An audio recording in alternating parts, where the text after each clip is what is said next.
Welcome, welcome. Thank you so much, everyone, for joining me here today.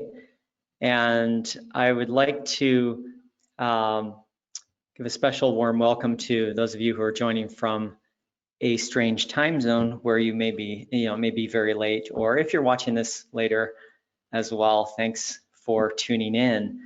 Today's webinar is the topic of designing for the constraints caused by social distance. And the point is to bring a good experience to this post-COVID social distancing phenomenon that we're experiencing, but also beyond that. And I'm going to talk today about physical spaces. I'm going to talk today about virtual spaces, public and private spaces, as well as web applications or websites. So what I'm going to cover today applies to a much broader area, and I'm using this webinar as a way to kind of highlight what I think are some of the key issues and opportunities that are right in front of us right now.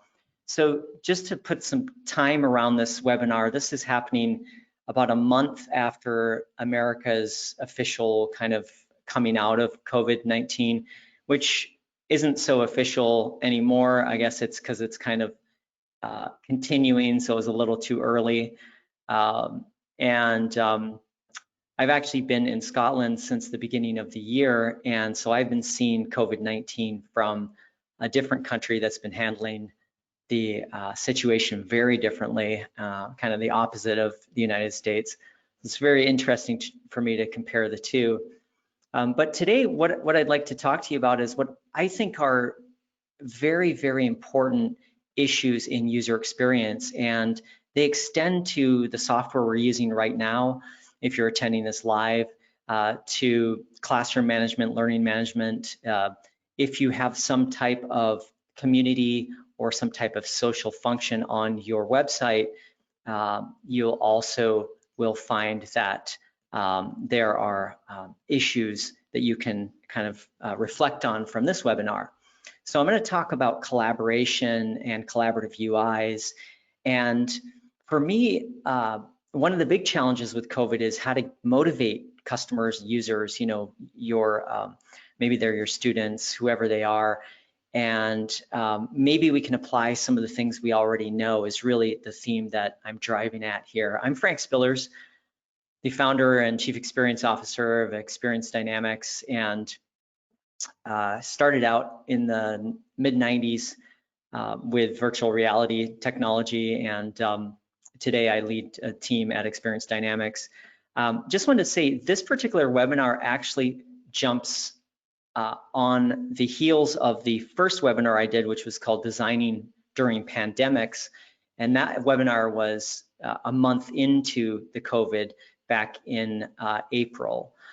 So we're a few months later now, and some countries are starting to come out of COVID. We have Italy, Spain, Greece, and other countries in Europe and Eastern Europe are starting to come out of COVID, but other countries are not. And anyway, so that's just a little bit of like where we're at and kind of relevance of this information. Now, this is the guy who I mentioned in the first webinar, and he's back because he had this other great quote. This is Richard Saul Wurman, who created the TED that we all like to watch those videos. And he said here that sometimes we have to admit that we don't understand something. So I think that's a very appropriate quote right now for designing during COVID-19 and designing after COVID-19 and solving some of the real problems that exist that didn't just break during COVID-19, but maybe they were already broken because COVID-19 unmasks a lot of things. What's at stake here? I think brand leadership, in terms of fixing, having a good experience with your COVID strategy, brand loyalty. So think about what you're doing today is, you're going to have intergenerational memories. This situation we're in right now is like a trauma type state. And as I noted in my first webinar, it's resilience that's the option, or one of the options for coming out of a crisis. And so, we talk about designer resilience, and so that's why that's why I'm doing these webinars, is to give you some food for thought. But I think that, you know, children are going to remember. They're going to remember brands. They're going to remember how experiences happened. The Aldi supermarket in the UK launched a box, for example, straight away into COVID that was designed for elderly people or for people that were isolating at home and couldn't get out. And that was a first kind of you know, example of a service that was launched on the fly and as an immediate kind of response. So I think this is about aligning customer experience as well as user experience.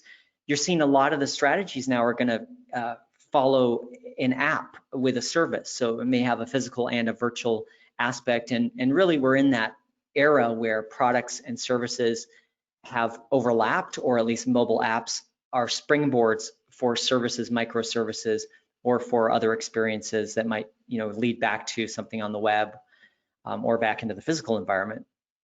And I think this is also about continuing UX leadership in terms of how we respond, right? And for me, the key word there is fluid. It's real time. I don't see many UX people talking about this, and that worries me a little bit. I also don't see very many service designers talking about this.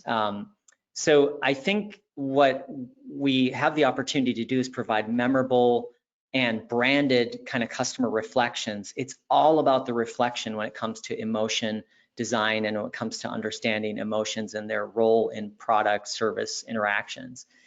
So this opportunity we have, to be clear, is about being able to deliver emotional value. You know, it's not only, hey, we're keeping you safe and I care, but there's more to it than meets the eye for the consumer.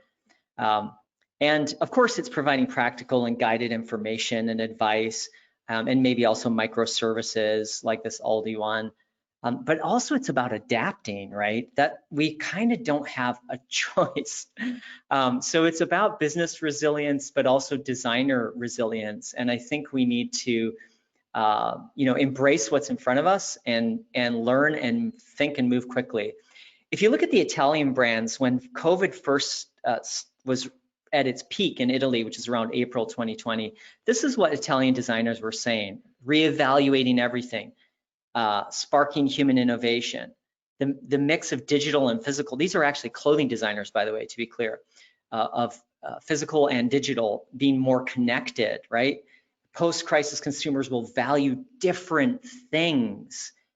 And so what are your consumers? What are your customers, your users, your students, whoever they are, what are they valuing? I think what post-COVID is pointing to is keeping the customer experience and the user experience positive, because there's enough negative emotions that go, yeah, I used to like shopping. I used to like going to the grocery store, and now I totally hate it. And that's kind of one of the reasons I'm doing this webinar, actually. You'll see some examples from that. We can't skip research. You know, we have to do online research now during COVID, and prototyping. If you're prototyping physical experiences, you can do those, especially if you come out of lockdown and, you know, your store is open, or of course if you're a supermarket.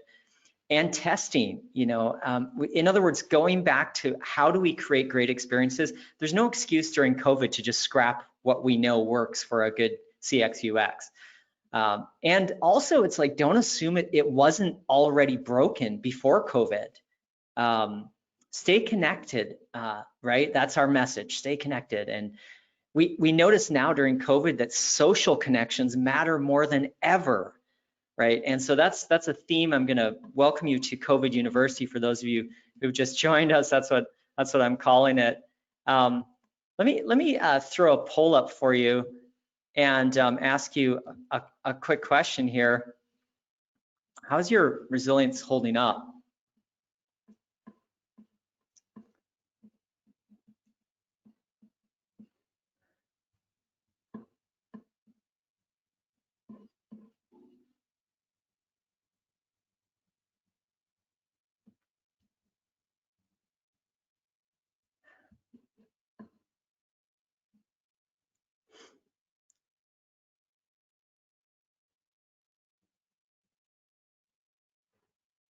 Somebody's like, wait, this is the audience participation? I thought I was on another Zoom call. I actually wanted to, this is the results of the poll. I wanted this webinar to be really disruptive, actually. I really did. I wanted it to be something where we could, do some kind of thinking about these topics. And I'm really happy actually to see that 61% say pretty well, surprisingly. That's great. Let me out 4%. So that's kind of amazing, right? 13% feel everything, and that's great. So let's continue then. If we look at the United States, now this was a Gallup poll that was done in April. So to be clear, perceptions and feelings change a lot, right, during COVID, like daily sometimes and definitely weekly. Interesting here. So remember that about a third of Americans were reported to think that COVID was a fake conspiracy theory or something.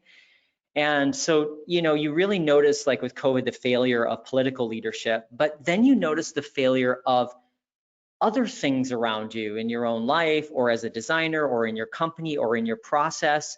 COVID is this unmasker of brokenness. And I think that's where our opportunity to reflect on what needs fixed and what needs, to me, design solutions. And so I'm going to show you a whole bunch of design solutions right in a minute to get you thinking about this. But this one was interesting. So right now, 77% of people said even if they could go back to normal. So in America, that was middle of April. By end of May, when America announced its return, kind of more middle to end of May, the surging and the death tolls are just increasing in America. So it's okay, right? The failure thing, we know it. I mean, I saw the news just yesterday, and it said that things are surging completely out of control in America.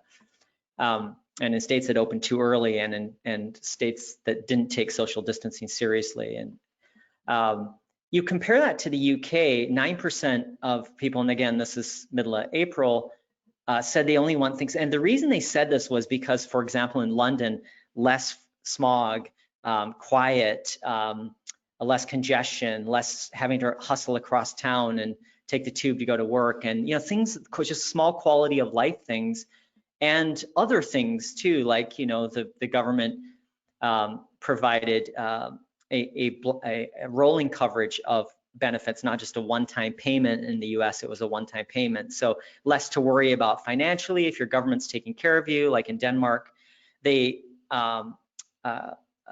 in the very beginning of COVID in Denmark, the policy from the government was to provide a full payment to everyone for the entire length of the COVID, and it was something like a quarter of their entire GDP, something like $3 trillion or something like that. So that's the kind of they're actually on the top of the business resilience scale, Denmark, just outside of COVID in general. Poll that was done in 2019 showed that. Norway, of course, is next, and so forth.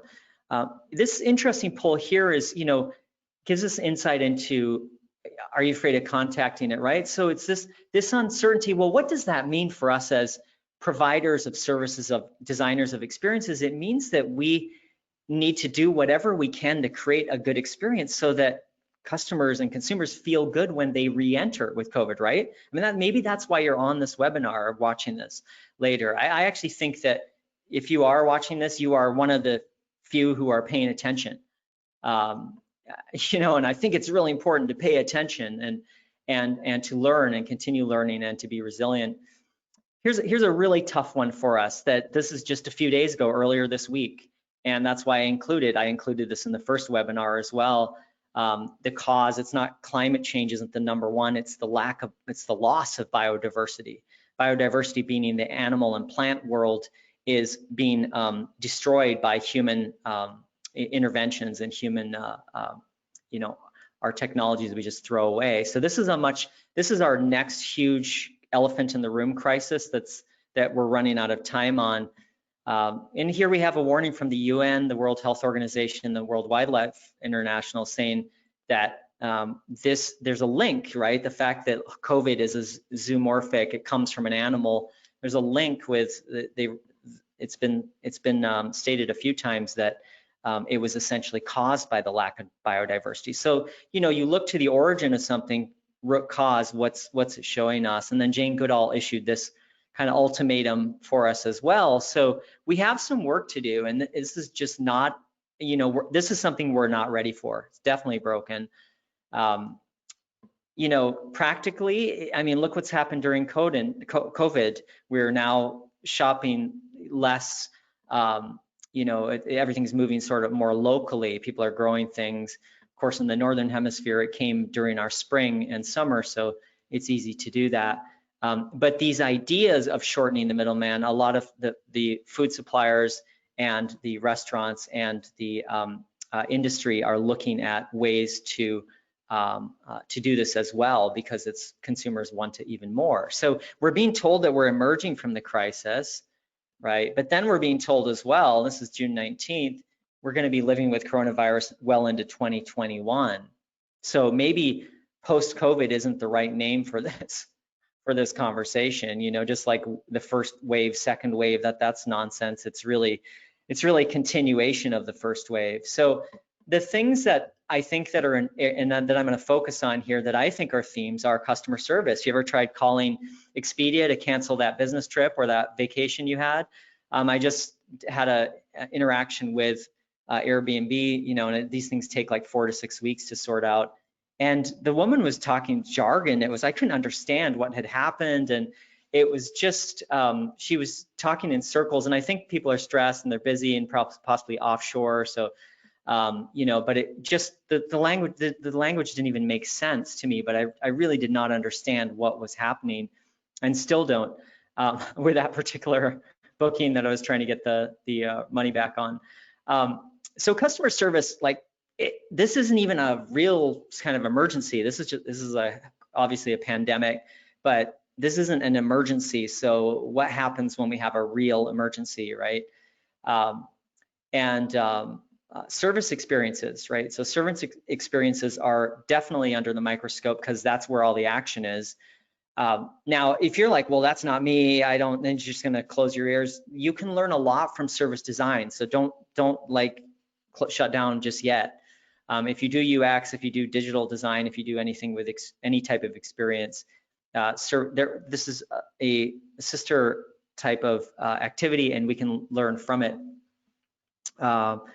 So online meetings, meeting online, learning online, I'm just really broken. Collaborating online, broken. All these things, the bottom three at least were, well, the last two, let's just say the last two were definitely broken already pre-COVID. So the key here though is, like in pointing what are these areas, is we basically need to pivot and optimize our journeys so that we're resilient post-COVID. That's the whole point. That's the point of looking at this or analyzing this problem from this point of view. You think of what the priorities are. For me, the priorities are, we need to understand customer attitudes and expectations. We need to do research. Space design, so online and physical. Protecting the brand. Again, remember, there are intergenerational memories being made right now, in terms of stores and brands. And a lot of us are looking like this guy, waiting for that transformation to load.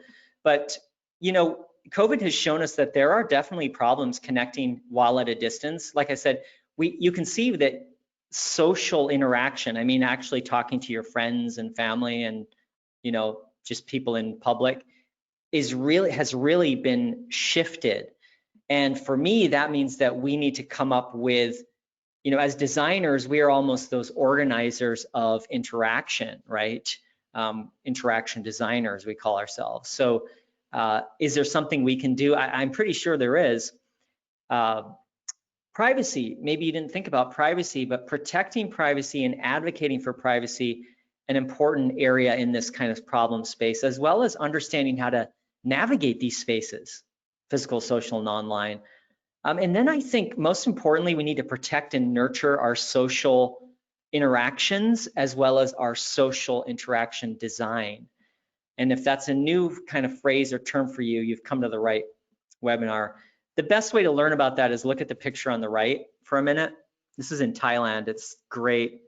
And this is a queuing system, is how, so, it's like, where your shoes are and who's next in line, and people are just relaxing, chilling out on the bench. So sociability is the key concept here that ties all these things together: social, public spaces, clarity of expectations, what should I do as a consumer? That's a service design issue. Collaboration, privacy, again, a systems view is required. It's part of how you think as a service designer. You have to think, because you're thinking multi-touch points and multi-channels. So systems thinking is absolutely vital.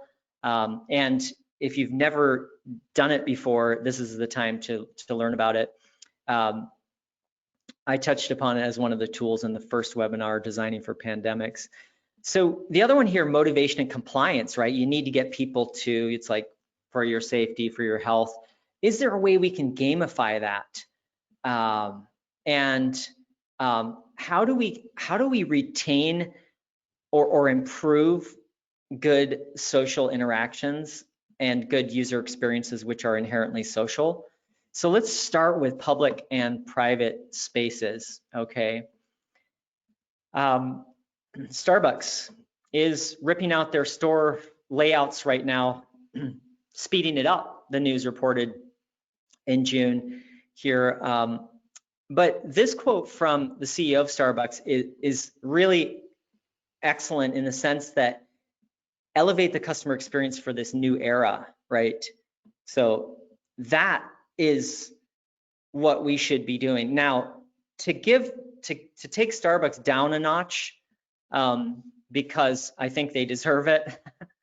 My daughter was working for them until she was furloughed, like many of her colleagues. But the things that she told me, the way Starbucks was handling the lockdown, they remained open in America during the entire lockdown, and exposed their workers and the public. I'm sure there were, there's no proof of it, but Starbucks is the watering hole. It's where everyone goes for their coffee in the morning. And it's just the way that the lack of jumping on this, like this, ripping out the store, like not taking it seriously. Like I'm not going to mince words. Like Starbucks did not really take COVID seriously. And then at the end of April, when they were kind of thinking about coming back in to reopening, because that's what the federal government, the Trump administration, was calling for, they brought their employees to a 5-hour meeting, in a 5-hour physical meeting, to play a recorded Zoom call that the senior executives had recorded, and it was to tell the baristas and these partners, they call them, to how to handle reopening. So the response was late. So the point is, like, okay, Starbucks, they're the second biggest fast food restaurant in the world next to McDonald's. So it's kind of relevant that they ought to have been responding a lot faster, and many other, just like many other governments, ought to have as well. But because then we pay the long-term consequences of not doing something, right? So now, space considerations. This is the Berlin. So Starbucks ripping out the chairs, and many restaurants are doing that right now. Actually, there's a restaurant right behind me that's the last 3 weeks or so has been ripping out, reformatting. This is the Berlin Opera, a sign from a work site. So even workers, construction workers, have this. Cushman Wakefield, which is well, this is their Netherlands office, is redesigning the office space for this 2-meter or 6-foot zone. You may have seen this concept. I think it's significant that it comes from an Italian design firm. This isn't the way that airlines, I think, are going to go forward, but they are taking out the middle seat, is what I've heard, in Europe at least. So interesting, right? And McDonald's, first largest fast food restaurant in the world, And I think it's interesting, McDonald's doesn't mess around, you know, plus they have the budgets and they understand their, you know, they want to retain, they've got a longer term view, maybe of things. But they started prototyping in April, they started prototyping in the Netherlands, this kind of future McDonald's. So you see the social distance in a branch. And then I think also in Brazil, they pulled apart the golden arches to kind of encourage social distancing. Brazil is one of these countries that has a really poor response to, you know, government response to like not taking it seriously and so forth.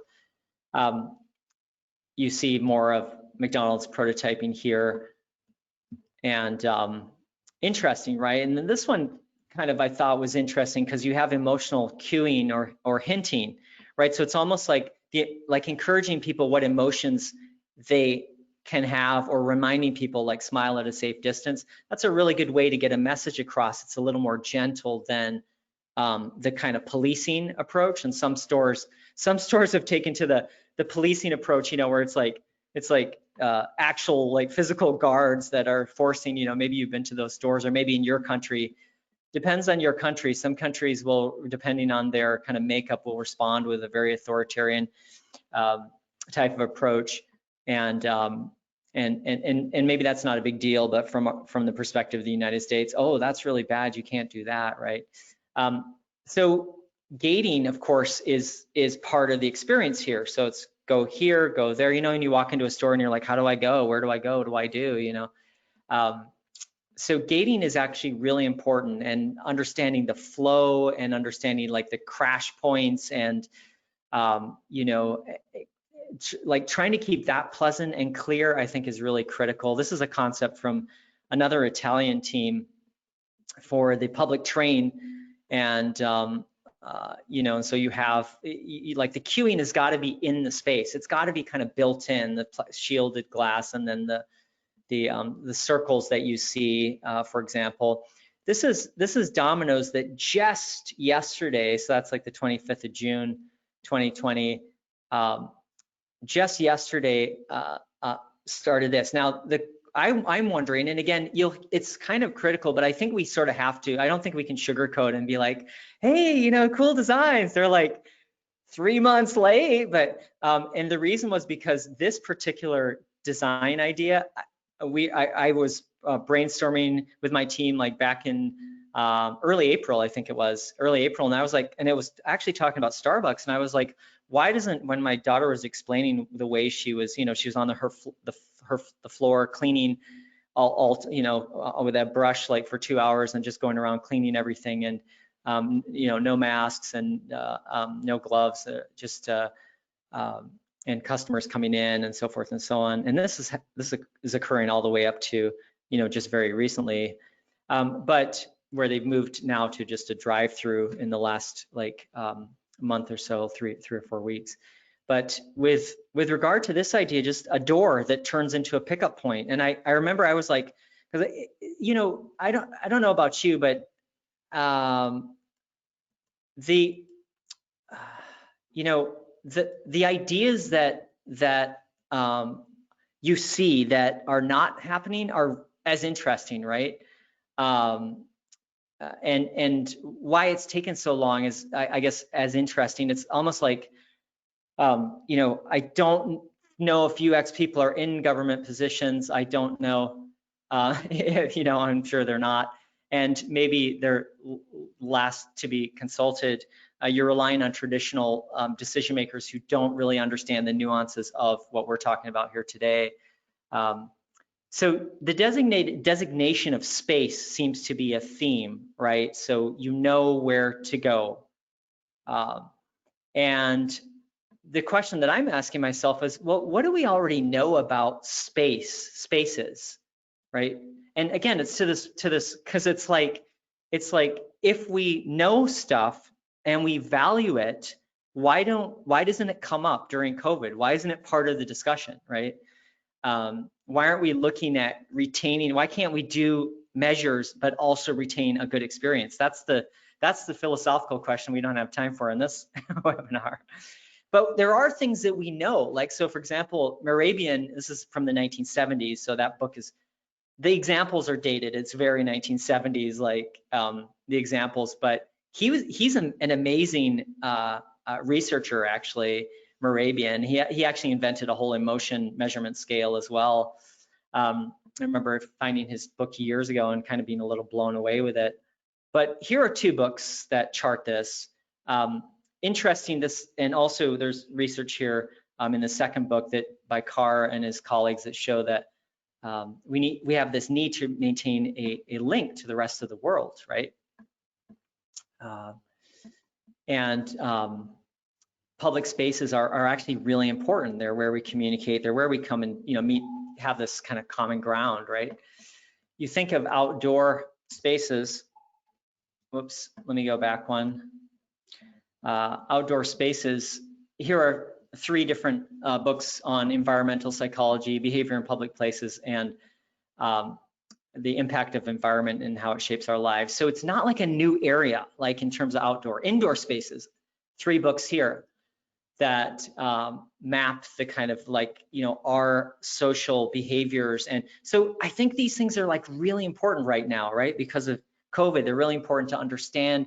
They're really important to learn from. And if you're designing for post-COVID-19 experiences, really important to leverage like what's known and make better decisions. It's not, I don't think it's enough to the excuse of, well, it's COVID, so we just decided it doesn't matter, just roll it out, like put the, it's not enough, Place, the sense of place is something that's been mapped, at least in this paper. This is a couple of researchers that mapped the public space in Beirut. And it's interesting, the name of the paper is Designing Non-Stressed Psychological Public Spaces. Kind of relevant with COVID, don't you think? And so look at the map here. So you have sociability, uses, activities, comfort and image, and access and linkage, and then some other stuff that's around, in the public space. But the point being that sociability is a key attribute, and it's important that we understand how to retain it. There's another definition for you. And we are social creatures. We are social users. Our user experiences are social in nature. Sociability should actually be in the definition.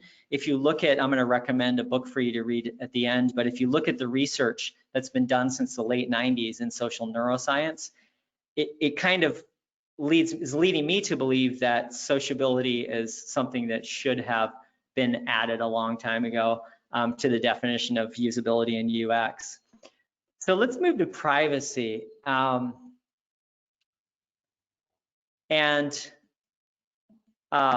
Feel free to ask any questions or chat if you're on the live session here too. I see there's a question that just came in.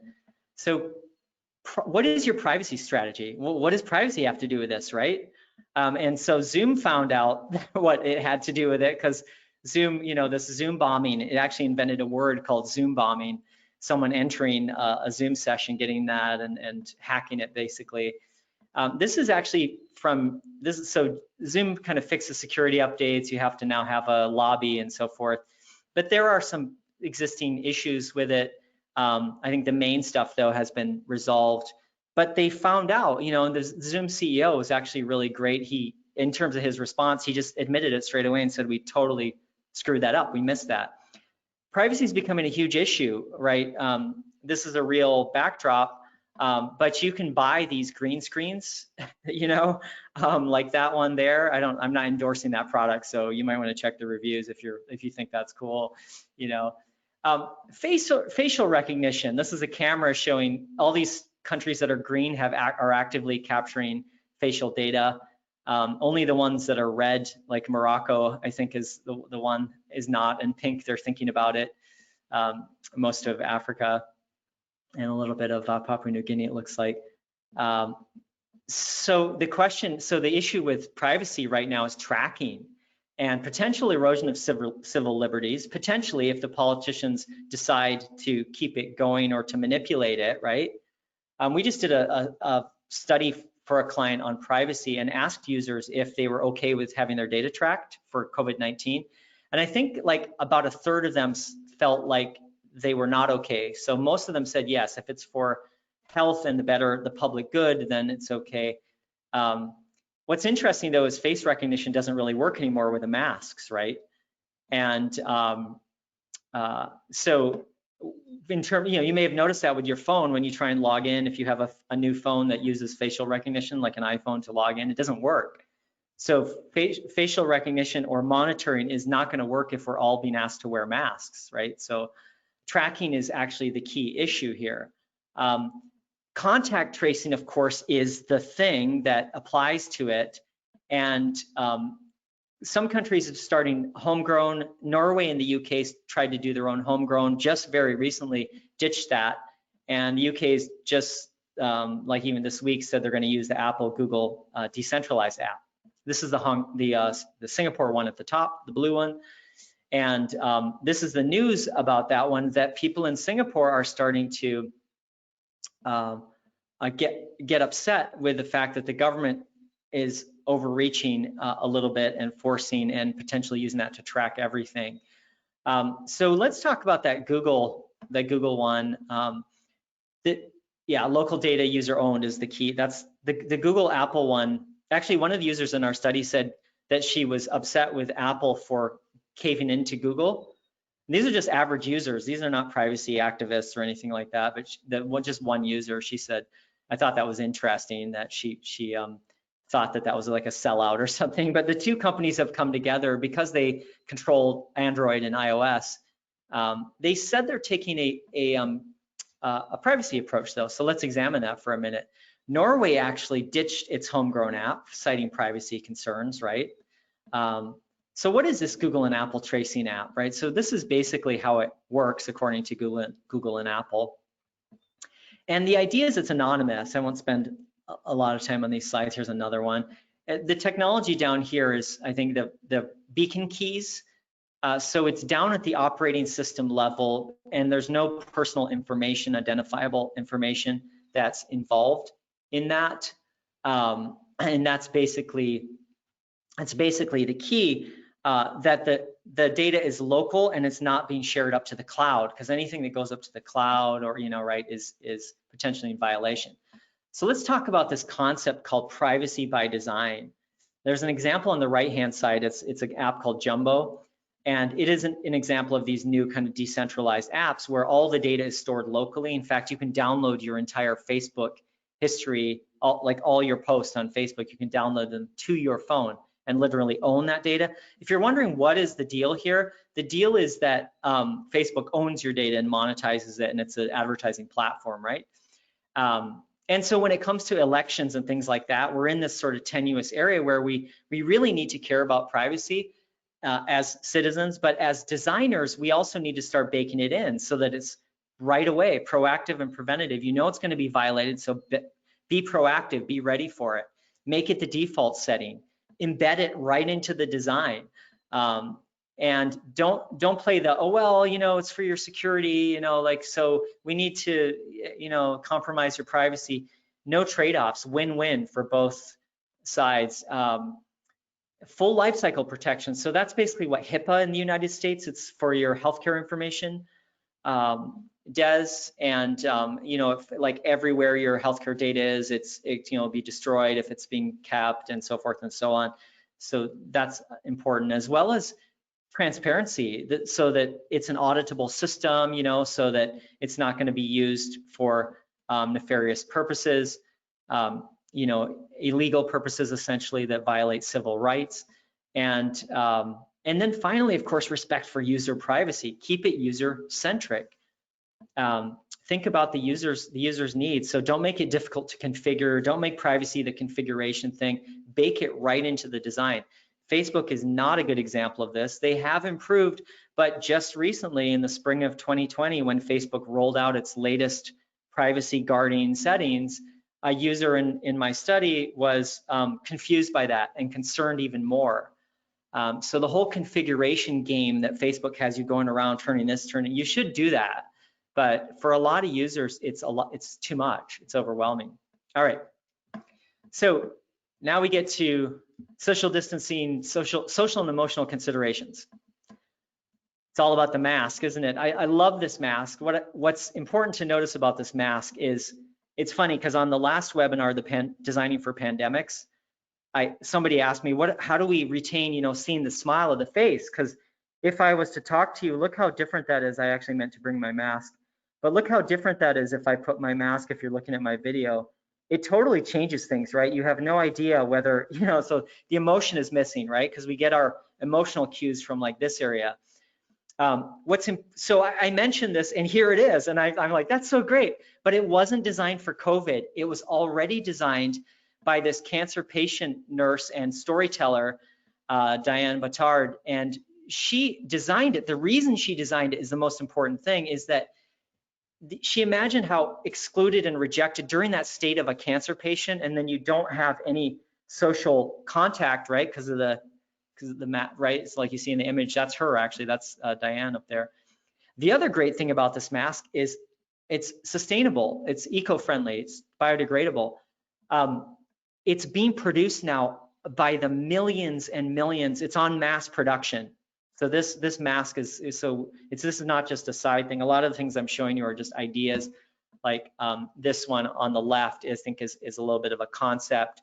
The guy on the right, though, he's got the open source code for that. You can download it and create your own little, and it will make different kind of animated faces. So the key is retaining sociality. This is like an academic term, or sociability, which is kind of a UX term. But even in a school, like think about, this is in Japan, like I think this just reminds us like how we can innovate. This is just a really good visual. I just like staring at this picture because it's like, how great is that in a physical classroom when the Japanese reemerged, they were teaching their kids this, Let me ask you a question, and I have something about learning. Online learning is miserable right now. I've heard reports from students, even university students there's a poll up there for you, by the way. The university students are worried that, why should I pay for, the college isn't giving me, is university providing quality? All I'm doing is attending online lectures. There's no interaction. There's no robust learning platform. The big one in the US that's been the giant for years, Blackboard, doesn't have any sociability, really. It's got a few features here and there. I've heard students talking not just about Zoom fatigue, but about just going online and they have to do 2 things and then leave. That's it. They're just checking in. I heard about a young child who the mother turned off the webcam for privacy, like in your security software. And the teacher was like, show me your face, show me your face. And the kid was like, oh no, like as if the kid was not complying, with doing that. So here's the results of that one, by the way. And not sure is a really important choice in surveys, by the way. Airbnb sent me a follow-up from the thing I told you about, the customer service problem and basically canceling a booking. And it said, did your agent complete, successfully satisfy your, and it said yes or no. And I was like, I don't know, because she used so much jargon, so my issue was greater. So some people don't know. I'm glad to see that 42% are okay, but only 5% very well. It's 2020. We should have that dialed in by now, don't you think? All right. So, how would you redesign a school experience? Physical and virtual. First thing is, think about, what do you want your kids to do? What do you want students to do?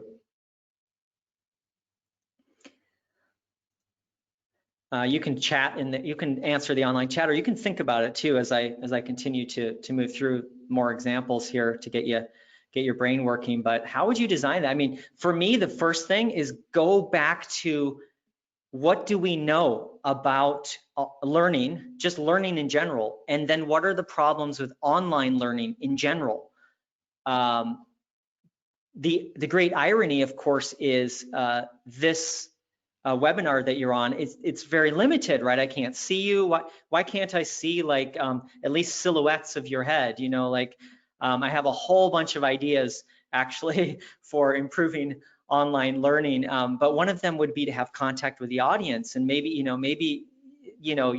maybe just your silhouette, the movement of your camera could help me understand whether I'm just like losing you or not. So the other thing, of course, is that we're all online, working too much, some of us, right? Makes you work more, this COVID. 43% of us were already doing something online, which is interesting, right? So a lot of people have been pushed online. There are virtual events going on. This is an interesting note for is basically encouraging socializing online, like virtual pub quizzes. I don't know how many people are complaining, though, that even social, not meetings, business, but social stuff is getting a little bit fatiguing, right? If Zoom fatigue is a new word, but I think it's a UX problem. Now, if you look at what's the problem with Zoom fatigue, and it's this intense focus, right? It's this always on. It's the constant gazing, seeing our own face. The thumbnail makes us kind of self-conscious, right? We don't get breaks. Our brain gets tired, right? These many hours meetings. We always have to show presence. But like, look at me, take me seriously, like the example I shared with you of the child, right? But what if there was another way? I mean, how else would you fix Zoom fatigue? What would you do? One of the things, like I mentioned, for me was like, why can't we have our cameras can detect, the object. So can we just have like a silhouette, or can we have an avatar and the camera can move as an object? Can we use that existing technology? I mean, look at like, even just like, okay, I'm giving you these polls because I'm trying to keep you awake, right? I actually had some plans for this webinar that were way more disruptive. I wanted to redesign some of these problems with you collaboratively, but anyway, so thanks for those who are gonna answer by chat. This is one of my favorite. I interviewed this guy, and he was Japanese, and he's the only guy that I've talked to on Zoom in the last 3 months with the COVID that was using this cool wallpaper. It was actually designed in Japan as well. But the interesting thing is that the Japanese think the way the Japanese mind works and the Asian mind is looks at relationships in the background. So in my background, the door, the whiteboard, not just me. Whereas in Western culture, you look at just me and you ignore really what's, the context of the surroundings. There's a great book called The Geography of Thought. If you're looking at the academic research, that's not my opinion, but that's based on a lot of research. So there's cross-cultural considerations with being online and meeting. And this guy, I actually felt it was kind of cool. The rain was moving and I was talking to him. He was a medical professional actually. And the rain was moving and it was just really, I was like, this guy's wallpaper is really cool. And then when I noticed the cross-cultural thing, because I do cross-cultural design, global UX, and then I went and looked it up, and it was actually a Japanese company that developed it. Now, the question is, what's your post-COVID user journey? Greece just in mid-June announced that everything's opening up, getting ready for the tourists in July. But I thought this was hilarious, the advice for reopening the brothels. Do you think that that's going to work by the sex worker? I mean, 15 minutes, the reason 15 minutes is because that's the period where you can catch COVID in the presence of another person. And the masks, by the way, are, if you didn't already know, it's because of the aerosol. It travels through the air, like, through saliva basically, and then the contact, right? Those are the things with COVID. So what's, what are your rules of experience? Here are some rules for protesting, because in America, there have been many weeks now of protest for the George Floyd killings, the second civil rights movement that's occurring right now in America. And then for doing research, if you're doing research as a UX researcher, here are some guidelines. I'm not going to go through all of them, but if you're doing in-person user research with customers, check out this link. Just Google safety guidelines for in-person research from UX Alliance, and it's a huge like blog post, but it's a good summary. Some of the stuff's already obvious. You're going to wear a mask and so forth and so on. You're not going to bring your entire team or whatever, but so let's talk about collaboration and the collaborative experience. Cannot buy a VR unit either in the US or in the UK right now. Facebook's hardware team is reporting a surge in VR, in fitness and social apps in particular are getting the bulk. So for me, like one of the first things I thought of with COVID is like, okay, where is VR for social collaboration? You look at VR right now and you'll get the picture from these very popular, this is Rec Room, it's a social VR platform, as well as VR Chat. And Facebook Horizon isn't even out yet. Facebook's old VR social play, they killed that a few years ago. And it's in beta, this new one. Well, where are they? So to me, social is and has always been the killer app for VR and AR to a large degree as well. But it's all about play and games, right? We don't have anything serious that we can use for work, for collaboration, or there is an update on this, and it's still in beta. This Altered UX is the name of the company, and they are developing this platform. I don't know much about it. It says it's in beta, but you can't get access to it. Altspace VR is another very large online community, and they do events, have been doing them for years. It's not just for play, but it's an actual world, a little bit like Second Life. And then Spatial, which is Spatial is actually going into the work area. Their feature is they can scan your entire body in one go, and automatically without much hardware or much much interaction.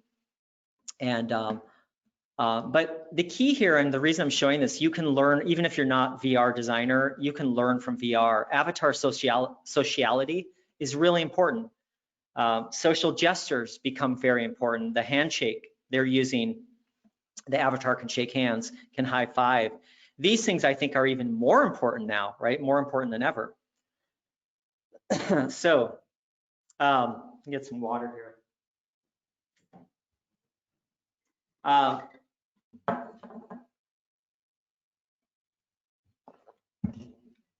It's all about designing collaboration into the experience and defining that for your site or your app. These are some questions for you. These are some questions. What are the shared tasks that your users are going to be interacting with each other with? And what social behaviors encourage good social interaction? Sounds like COVID, right? You see where the crossover is, at least in my thinking with this.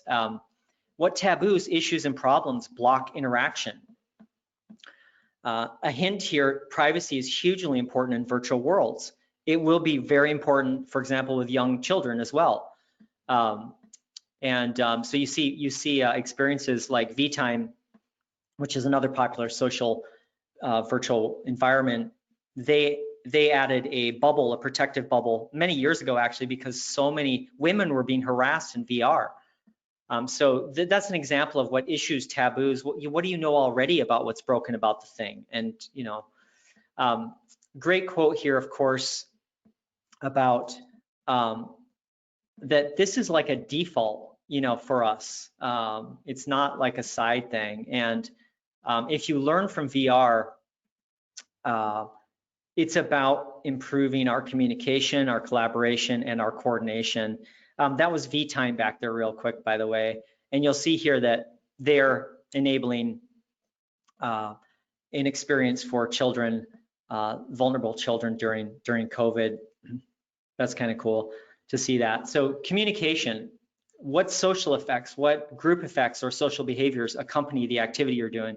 And what are the natural social behaviors that you can mimic? what tasks or artifacts or work are shared and what needs to be done by whom and when. And finally, in the collaboration sense, emotion effects, like what makes the thing you're doing compelling, and how can the group or the team solve a problem, achieve a goal, and a sense of accomplishment. These are the kind of the questions that I approach collaborative design, and it apply to anything, to apps, to websites, to web apps. Just diving into each of these.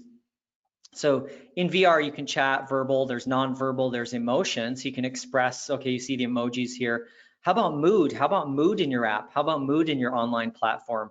How about mood right now? I mean, GoToWebinar that we're using for this actual gathering is really bad, has absolutely zero clue about this. And I'm actually not going to use them. I've been thinking a lot about this stuff because I'm putting together an online community called My Inner Circle, which is uxinnercircle.com. So I've been thinking a lot about this stuff, and I'm actually going to move to Zoom. And the reason is because Zoom also has issues, but Zoom has breakout rooms, and breakout rooms let you, you know, as a host, let people gather. Hugely important. So when you're doing coordination, you need to know what the goal is. Just like when you're going in a supermarket or when you're going into a service space, you need to know what you're supposed to do, right? The circles on the floors, what's the shared problem, the shared task, and then the artifact or the thing maybe that you exchange or share. This is VTime's, of course, status important too, latest offering here, and their approach is to make it accessible, which is, I think, part of the problem with VR. Well, first of all, if you want to buy a VR headset right now, you can't. They're sold out because of COVID. You know, people are trying to do VR. The other one then is a story flow, you know, which is how do you go through this experience towards the goal with these tasks and artifacts in a shared kind of story format. And then finally, collaboration, like what are the boundaries? What input is expected and from whom? And when they had to expect it, and when the delivery output and the timing is going to be. And then, of course, the immersive collaborative story that wraps around it. So these are, if you're designing for VR, these are the guidelines for social collaborative environments, and they're research-based. And then of course, speech and gesture work better in those environments than just one modality. But these are some actual, you know, it's like questions like to show, you know, that users need support with this stuff. For those of you not doing immersive VR type of experiences, this is an example on the left of, this is a professor who created this at, I think in Seattle at University of Washington. And she created this, but notice the rich kind of social collaboration. This is a web application, and it's for researchers to follow each other's work. And this on the right is Waze, my favorite app. I used this app actually when I was traveling between Portland and Seattle for many years and working at Microsoft. And it's like a 4-hour drive. The purpose of this app, the main social value is to get reports on if there's police ahead, because yes, I was speeding, right? You're driving 4 hours on this freeway, and there were points where I was speeding or wanted to speed, yes, you know?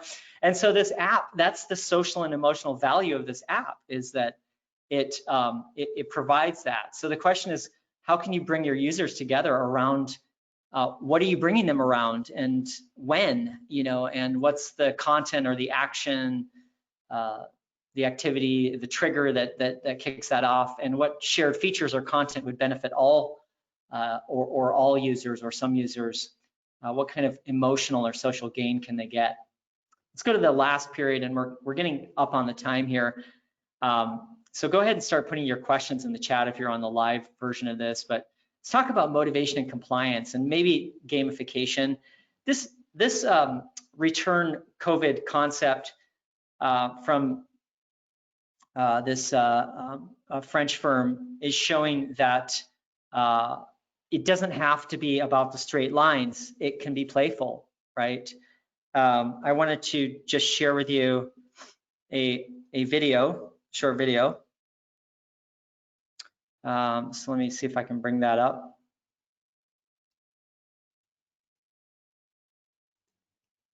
Oops.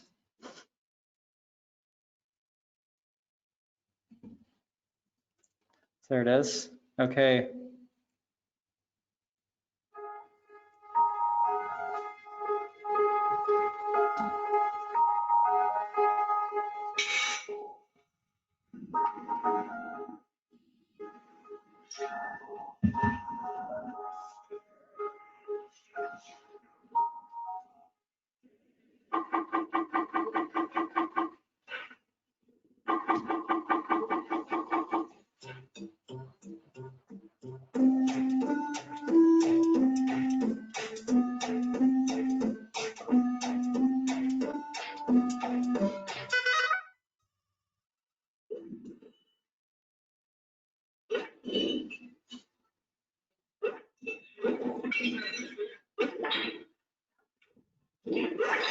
Go up.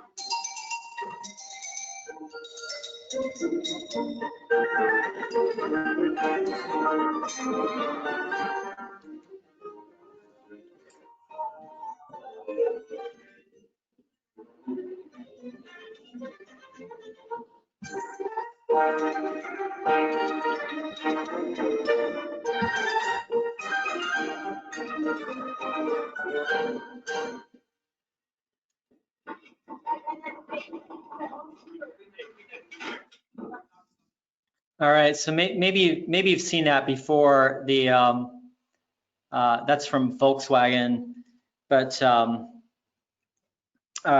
if we can do that with a bottle bank, you know, what else can we do is the question. This is an app that's an augmented reality app that teaches dance steps. So you get this hologram of a salsa dance teacher, for example, and uses adaptive learning. So when you make a move, it kind of adjusts based on your feedback. There's a little AI in there, so very interesting, right?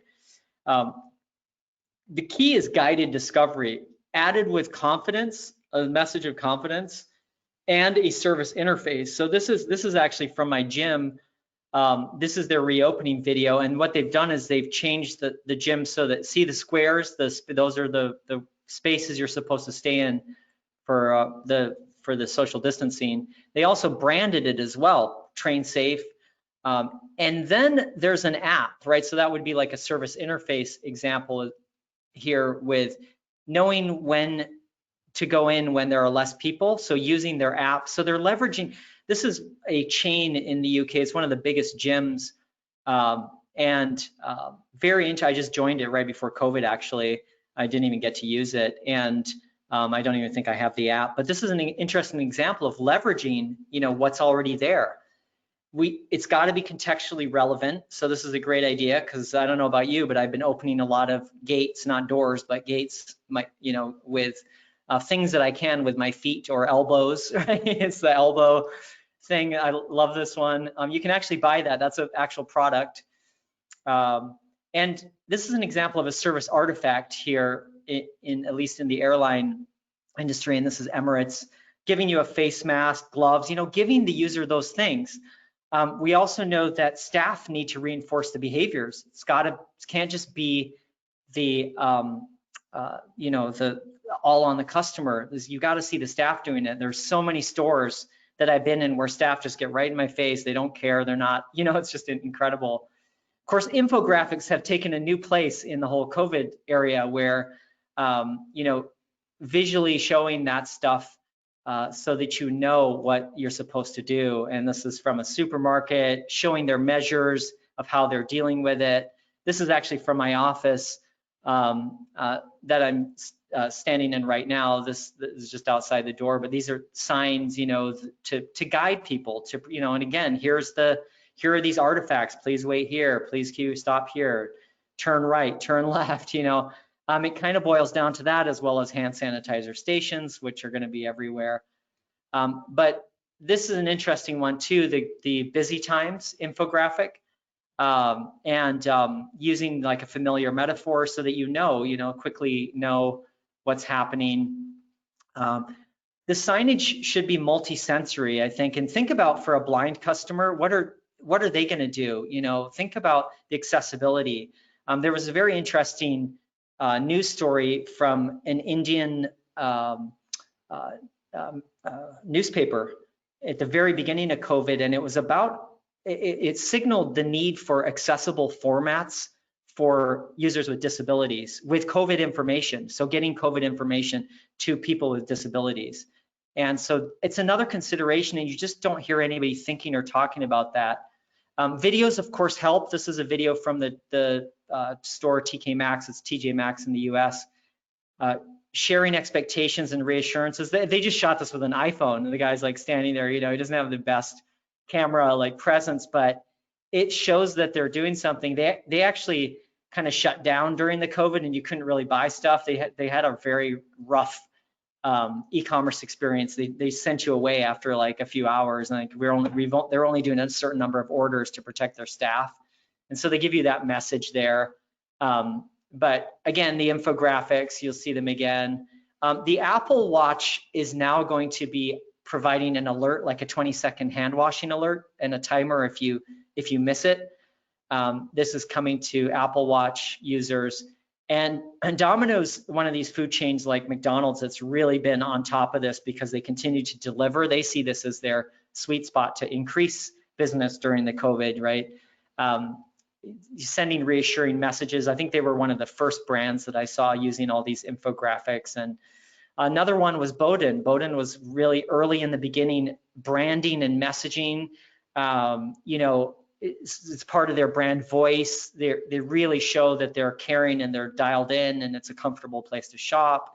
You know what the returns policy is. They're donating £1 million to the NHS, you know, things like that.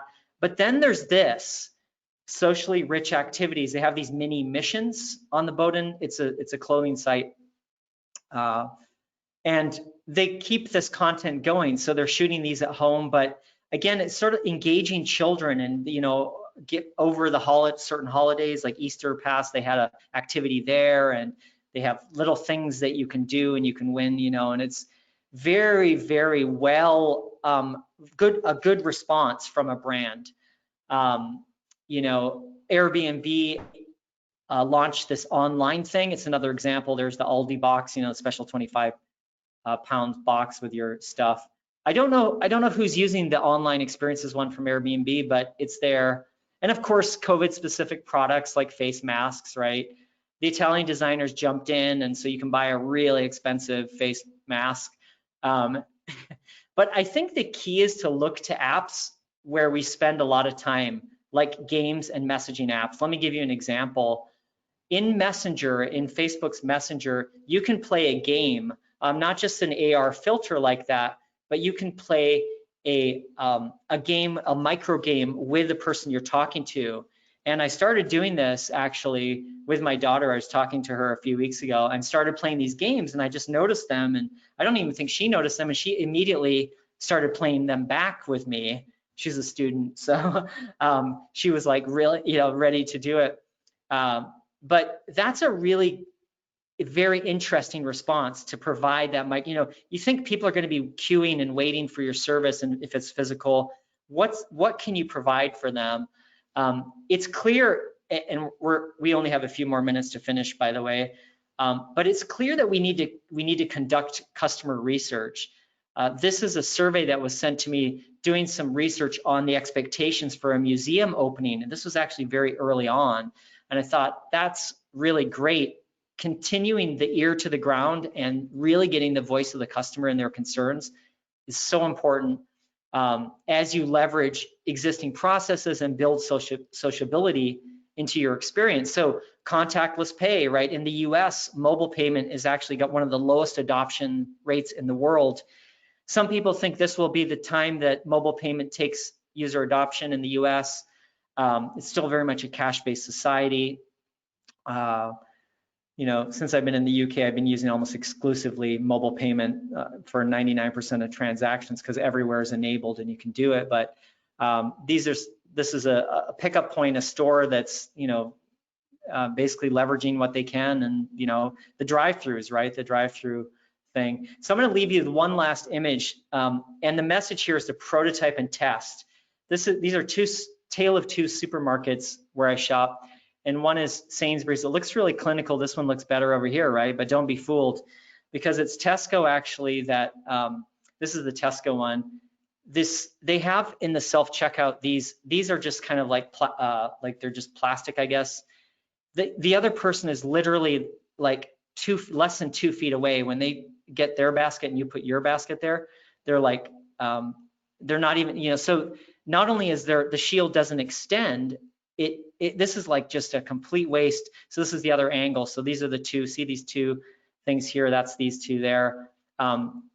So it's like fake. It just looks like it's protecting you, or it looks like, and the thing about Tesco's is they have a customer experience team. They could have prototyped this. They have lots of stores live. You know, they're one of the businesses that could have avoided this. And so the other supermarket, Sainsbury's, not only has the plastic shielding comprehensively, like you see on the right, but also these microservices. These are like their micro games, which is you can shop with an app that they launched during the COVID. You can scan all your groceries, and then when you go to the checkout, you just scan a QR code, swipe your payment or tap your payment or mobile pay, and you're gone. And it actually works really seamlessly, cuts down on shopping time and gets more people in and out of the store. You can also ask to have your trolley sanitized. So that's a small, you know, it's a sign they put up, but these are small touches that make the difference that make the difference. It's clear to me though that their designers have thought of the full journey. And so think of the wider service experience, the wider journey. Don't just crisis manage and solve one, you know, just and put something up or do something. Even if you're building a community or a site or app, think more holistically. A couple of resources here, a couple of books. This book on the left I just finished reading, kind of blew my mind. It's a summary of all the research that's on social behavior and the way our social brains work. And the second one is a little bit more practical kind of stuff. It's a few years old, but if you're looking for something. And then of course, my community site, the Inner Circle, uxinnercircle.com. I think I've gone over a little bit of the time, but some of you are still on, so I am going to see if there are any questions here. So yeah, so there's a question here for, do you think COVID-19, it's from Patrick, do you think COVID-19 functions are as strong push to more hands-free UI, meaning not touching any surface, any gesture, voice command, or do you believe it rather could be a push to adapted industrial design, meaning nano coding, which viruses cannot stick and everything? Yeah, no, that's a very interesting observation, Patrick, and I think ultimately it is, but the key is context. So just like that, the thing that opens the door, you know, that context sensitive.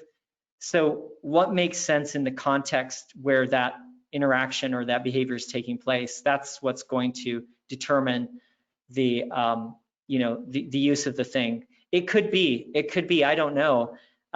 Certainly both. I don't think anybody has the answers.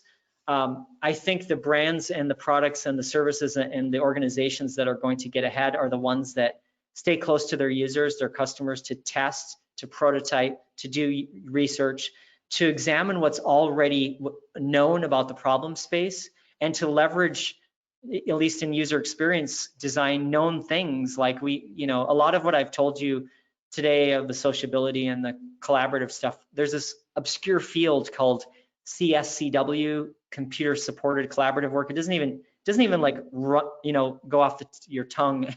It's like from the 80s, and it's kind of in academia. Nobody in the practicing UX community really pays attention to it. Yet I hope I've shown it's at the core of everything that we're challenged with COVID right now. It's at the core, though, I believe, of every user experience, which is has a social aspect to its user experience, because we're social creatures, which we've learned during COVID, like, you know, the isolation, not seeing your friends and family, not, you know, everything over Zoom. It really shows you how our social needs are, you know, are at. And yeah, so what about online conferences? Barbara's saying they're not going to work. Yeah, online conferences, yeah. So there are a lot of conferences going online. I'm about to attend one in a couple of weeks. I think it's just going to be Zoom. It's just that's what everybody else is doing, is Zooming. You know, and like I said, Zoom has the breakout rooms. There's only one other platform that has that. It's the Adobe Connect platform. It's a lot more expensive. It has that feature. It has a few other features, but no one's really tackled this, like, to my satisfaction, which is to actually, you know, help us, like, just like this experience is totally lacking. You know, you attend a webinar and you sit and listen, you know, it's pretty bad. There aren't, you know, you type in little questions in here. There's no way for you to, you know, to do the kind of things that are normal, like on YouTube. If there's a live broadcast, you see the thumbs up or the hearts, or, you know, and that's okay, but it's indicating mood, so it's a little bit of a gesture. But you know, it might be nice to see mood across different areas of your presentation or across time, you know, to see a timeline of the mood and see, like, oh, there was a lot of love around this one section, and certainly would help me understand sentiment with my audience, but it would also give maybe viewers like a chance to go, oh, this is cool, or people later to go, oh, wow, we can go back and look at, you know, where all the thumbs up or the hearts along the timeline of the video.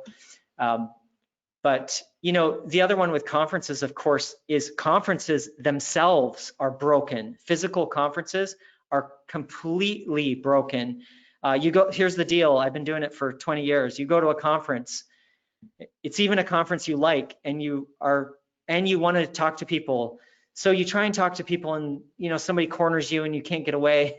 You know, and you, because you want to talk to as many people as possible. I've tried different hacks to this, and it just doesn't, nothing really seems to do it. I've even tried to study, like, you know, how conferences and meetings can be organized. I met one guy who actually at a conference who was trying to fix this problem, but we couldn't convince the conference organizers to play along. And even though, ironically, it was a conference where, you know, good experiences were a thing.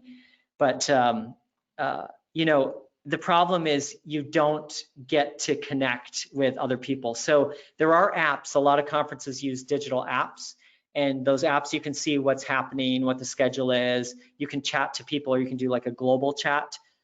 You can give kind of remote feedback, and those are great. Those are a step towards more interactivity, more collaboration, and so forth. But and by the way, speaking of which, I will also throw up another poll for you. But I think they have a long way to go, and you know, I think really getting clear on collaboration in terms of design and how you design that would be a good thing. I'll take one last question here.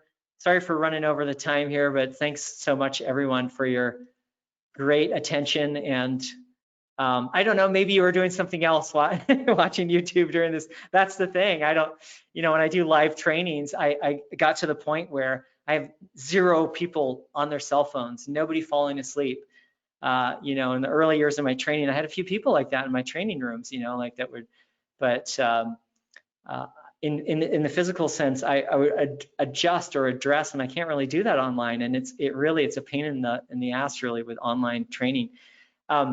But the question here is from Mohammed, and he says, do you think online learning communities can improve the experience by adding collaborative work that requires everyone to communicate through video and audio chat and connect with each other?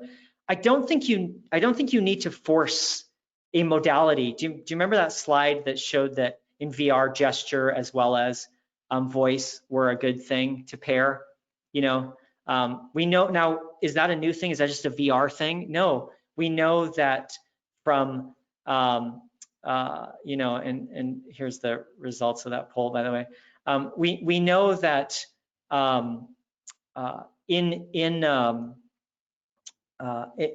for example, in cars, that, you know, where you have a button, a speech thing like GM OnStar, General Motors OnStar, like a speech thing, or BMW has it all, like the button for telematics for accessing services. We know that doesn't work. So we know, like from the UX field, that multimodal or multi-sensory is better than just one modality.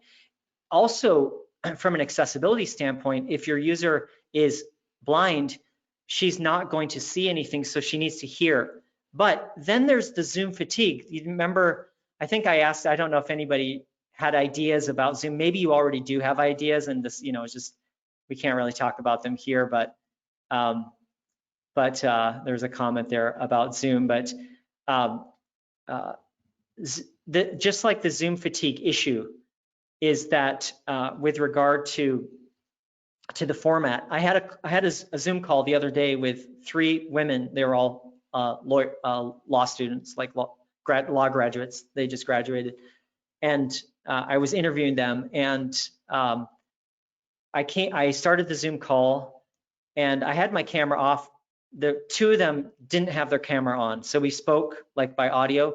The third one came in and said, "Oh," and she said, "Oh, I'll just put my camera. Are we putting our camera on?" I said, "No, it's okay. You don't have to."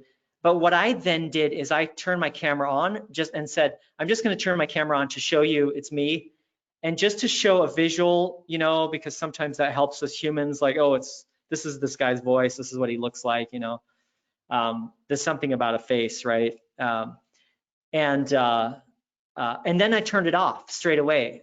And they did the same. Each one of those women turned it on, turned it off. Now, you see, already before Zoom and before video conferencing, before COVID, I also felt like we don't always have to be on camera. We can just conference like we've done before. So the Zoom kind of got their popularity because they prioritize video, right? So GoToMeeting, this is GoToWebinar, but GoToMeeting, which I also use, and it's fine for conferencing. It's not really video centric. It has video, but it isn't designed to be video centric. Like Zoom is designed to be video centric. So that choice that you make is going to impact the sociality or the sociability, right? So Zoom forces like constant, like on camera experiences.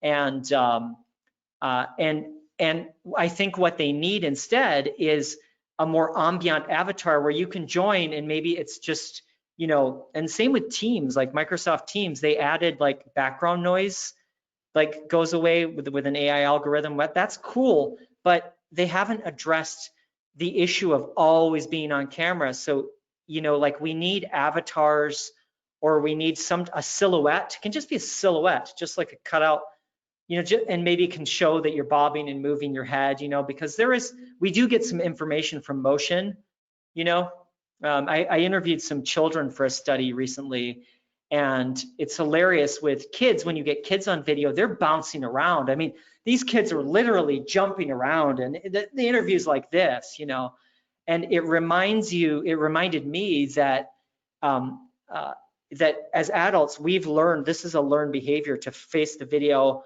to look here, to be, ready to have out with our camera. But does it always have to be that way? Actually, we do need to get a break for a drink, or a handkerchief, or a handkerchief, a Kleenex, a hanky, just to shake around. We do need to stretch around and do, but you can't really do that on a call because you look like this, right? You just look like stupid or something. And so is that really required? That, it's doesn't, like, this is like an interview. When you have a person in this is like interviewing behavior is what we're referencing. No wonder it's stressful. A lot of people are not used to just constant interviewing, constant focus, like, or constantly smiling, right? If you're expected to agree, or so in real life, we're actually looking away, we're looking down, we're looking out the window, we're changing our gaze, we're getting up, we're standing up, in conference rooms.